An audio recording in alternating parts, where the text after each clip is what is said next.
that.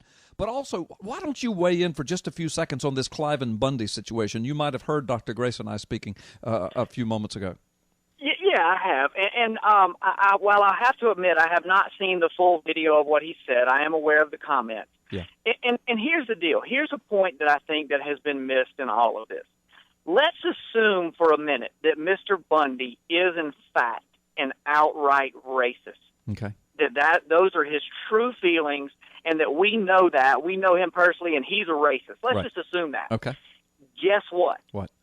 Here in the United States of America, even if he is an outright racist and chooses to hate another person based on their color, based on their religion, based on their hairstyle, no matter what it is, he still has the right to defend himself, his family, and his property against an illegal armed government raid. It does not matter what his other beliefs are. And for that, I will stand with Mr. Bundy, no matter what his other beliefs are, and I could care less what any Republican politician that is just as crooked as any Democrat politician thinks. Yeah, well, thank you. That's the beauty of the United States of America. Well, thank you. No, you're absolutely right, because, I mean, let's face it, is Jesse Jackson a racist? Yes, he is. Yeah, what's that other reverend that's running around? You're talking about the FBI informant, cocaine-dealing Al Sharpton. Yes, is Al Sharpton a racist?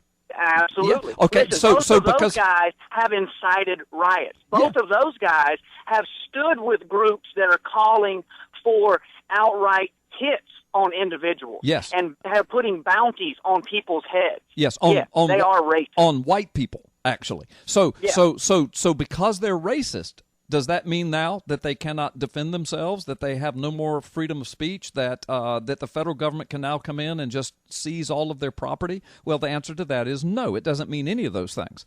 Okay, so that's the point you're making. That's the beauty of this country, is that you and I can disagree on anything that we choose to disagree on. I can tell you right now, I hate Carl Gallups because he has green eyes. Right. Or whatever, because he's a Baptist preacher. Right.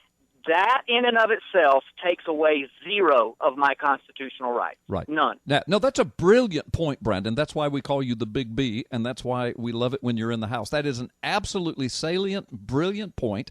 But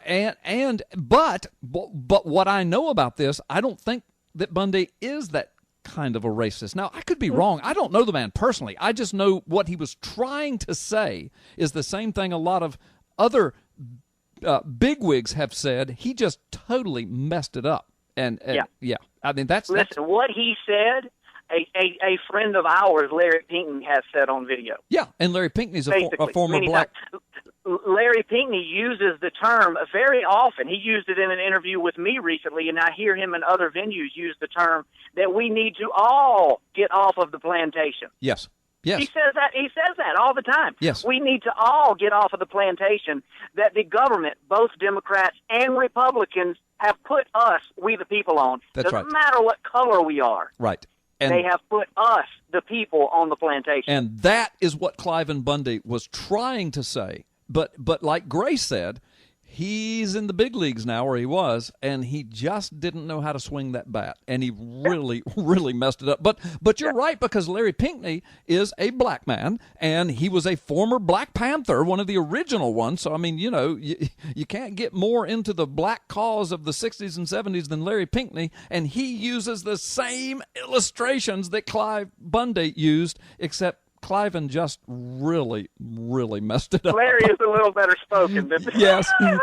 So again, folks, listen to our black listeners, and we have a lot of them. I'm not trying to defend Bundy's ignorant remarks. I'm not his spokesperson. I'm just saying what Brandon said was absolutely brilliant, and that is, even if he was a racist, that doesn't take away his rights to not let the federal government come in and destroy his life. But I don't think that he's as racist as the media has made him out to be. That's all I'm going to say about that.